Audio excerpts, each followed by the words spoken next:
Hello. Hi, everyone. Welcome. Have a seat. It's good to have you. Thank you for taking your time to listen to my videos. I hope they're doing you good as they are doing me good. I hope it's some kind of therapy for you because it is for me and I'm enjoying this video. So, welcome again. Today is our second episode. Have a seat and let's have some fun and some deep conversation.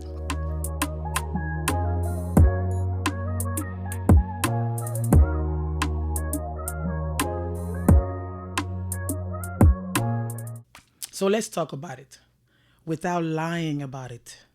What is the it? You'll figure it out when we go throughout the episode. February. February has everyone pretending they're either deeply in love or completely unbothered.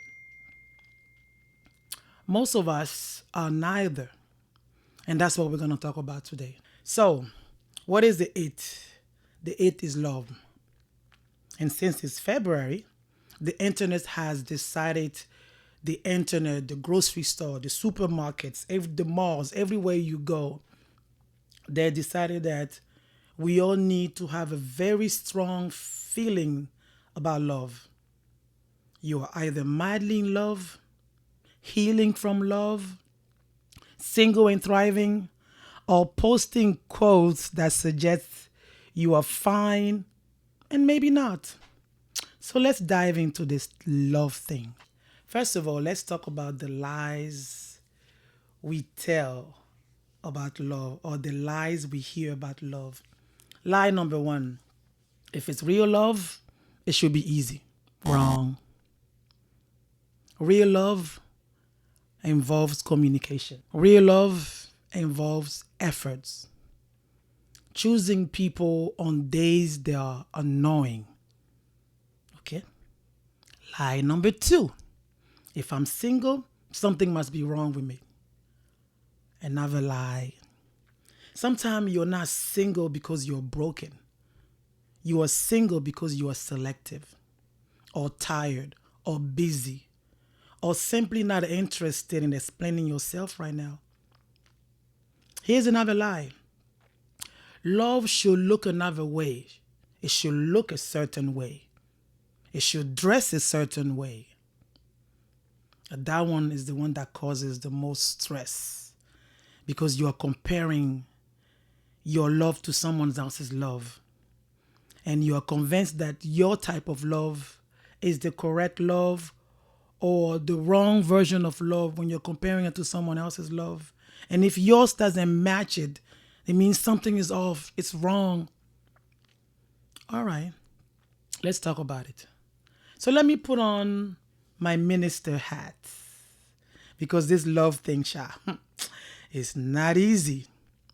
So let me ask you a question. Is all love the same? No. We experience different kind of love throughout our life. We experience family love, friendship love, romantic love, and spiritual love. So let's go to the first form of love, which is called the filial love, aka the brotherly love. That's why we have a city here in the US called Philadelphia. There's also in the book of Revelation a letter to the church of Philadelphia. So when you hear Philadelphia and they call Philadelphia the city of brotherly love, that's where it's coming from filial love. And this love is the affection you have for your parents, your sibling, your friend, your neighbor, and even humanity as a whole. It's a love that is caring, it's compassionate, and it's rooted in connection rather than attraction. Second form of love. We're going to go over just three of them, and there are so many. So the second one is eros love. The eros love is the one that's is the one that is the emotional, the physical attraction, the powerful one, the one that gives you the butterfly. It's exciting. And it often requires no or little efforts at the beginning. But Eros love cannot sustain a relationship. And then we come to the agape love. The agape love is the selfless love, it's the unconditional love, and it is the spiritual love. It's love that chooses when feeling fluctuates. It's love that shows up when it's easier not to. Before love is romantic, before love is emotional, before it's physical, love is the posture of your soul. So it's not all this. Love is not romantic, it's not emotional, it's not physical. All of these are the expression of it, but it's not the actual root of love. Okay, right now I'm not able to give you a definition of what love is because no one can ever tell you the full definition of what love is. But I'm going to tell you what love is and what love isn't, what it looks like and what it's supposed to look like. Love is kind. Love is patient. It does not envy. It does not boast. Love is not proud. Love does not dishonor others. It is not self-seeking. It is not easily angered. It keeps no records of wrongs. Love does not delight in evil, but it rejoices in truth. Love always protects. Love always trusts. Love always hopes. Love always perseveres. Love never fails. Which means love isn't just how you feel about someone, but it's how you treat that person when there is no feeling, when you don't feel the jitters, the butterflies. Love is a behavior. Love is the state of your heart. Love is an attitude. Love is an action verb. Today, let me just focus on the romantic love, marriage versus dating, which is the bone of contention in our society. And this is where things get confusing. Dating love is exploratory. You explore, you get to know each other, you discover each other. That's the steps. The dating love, this is the time where you get to know the person, you discover the person's pros and cons, do's and don'ts. And marriage love is intentional love. Dating, that stage, you ask, do you like me? Do I like him? Do I like her? Do I like him? And you ask the guy, do you like me? Marriage asks, how can I build with you? How can we last? How can we do life together? In dating, love is fueled by discovery, chemistry, attraction, shared interests. But in marriage, love is sustained by commitment, by discipline, and decision. Because you make a decision to love every single day. Because in marriage, it's not every day that you're going to feel those butterflies or that feeling, that attraction, that emotion. Especially when you want this love to last long, to go throughout the different seasons. You can no longer count on the feeling, the attraction, the physical. No, it is deciding that I'm going to stick this out for better or for life. It's a decision. It's discipline. Others are married but still operating in dating mode. That's when you're married and you're still hanging out with your girlfriends every single night, going to the nightclub and turning it up, coming home drunk. Why? You are married. Or you're a young man. This is when you go hang out with the boys every single night. And you come home at the late hours without your wife knowing where you are. And you're avoiding the hard conversations. You're prioritizing your own feeling over your responsibility. You're keeping one foot out out emotionally. This mismatch creates disappointment. At the level of marriage, you no longer need the eros love. You need the agape love, the selfless love. You probably had the eros love in the beginning where you couldn't probably get your hands off each other. You were calling each other every hour of the day, speaking for hours on the phone. But now, the marriage, that feeling may have died down. That's when the agape love, the unconditional love, the selfless love comes into play. Eros love gets you interested, but the agape love keeps you steady. Marriage doesn't make love easier. It makes love clearer.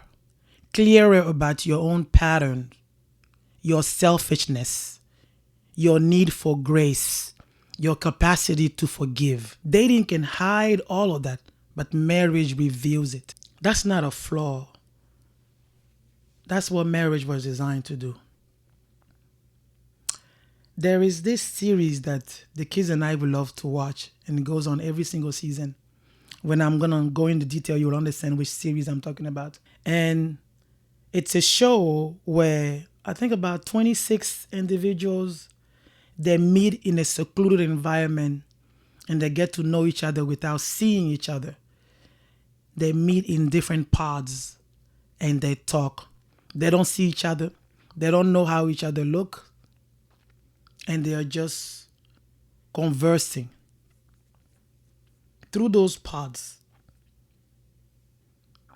And the reason why this series, this show keeps people watching, it's because it's not romance. It's exposure. That's my take on this show. This is my personal take on this show. It's not romance. It's exposure. And the show asks a dangerous questions. If you remove looks, status, and performance, what do people actually bring? And season after season, the answer is uncomfortable. A lot of people bring words. Very few bring capacity. They talk for hours on those pods. They get vulnerable fast. They say all the right things. And then real life shows up. Because after a while, you got to get out of that secluded environment. You have to go into the real world. And that's where real life shows up. And suddenly, that love feels overwhelming. Not because it moved too fast, but because they were not ready to hold it. Love is blind doesn't mean love is blind. It proves that emotional connection is cheap. Anyone can feel deep without responsibility. Anyone can sound mature without consistency. Connection without responsibility is just chemistries with better lighting. People want pod level intimacy, deep conversation, affirmation, emotional safety. But they panic when that love starts requiring discipline. The moment love asks you, how do you handle conflict? How do you show up when it's inconvenient? How do you stay when attraction fluctuates? People say, I'm confused. I need time. I'm overwhelmed. Translation? This costs more than I plan to give. The love doesn't fall apart at the reveal. It falls apart when fantasy meets habit. And it's not a TV problem. It's a human problem. And here's the uncomfortable part. A lot of people want the benefit of love without the responsibility of love. They want closeness without accountability. They want affection without consistency. They want the connection without the commitment. And when love starts to ask for clarity, for honesty, for presence, they call it pressure. Don't pressure me. Love doesn't fail there. Avoidance does. Ambiguity always serves someone. Love doesn't thrive in gray areas. People do. So instead of asking, do I want love? Ask, what kind of love do I actually have the capacity for right now? Am I choosing or just staying? Am I being honest or just agreeable? Love isn't proven by intensity, it's proven by consistency. Let me repeat that again. Love isn't proven by intensity, love is proven by consistency. So tell yourself, I'm allowed to be a work in progress. I don't need all the answers today. One step is enough. I want you to hear this episode again. Throughout the whole month of February, we will go in this series of love. Feel free to ask questions, leave your comments in the bottom of the video. Feel free to suggest topics that you want us to talk about. I want to create a community with this channel of like-minded individuals so we can discuss and be real about everyday issues. Thank you for watching. This has been Conversation with Lady Chapo. Thanks for spending time with me. Bye-bye.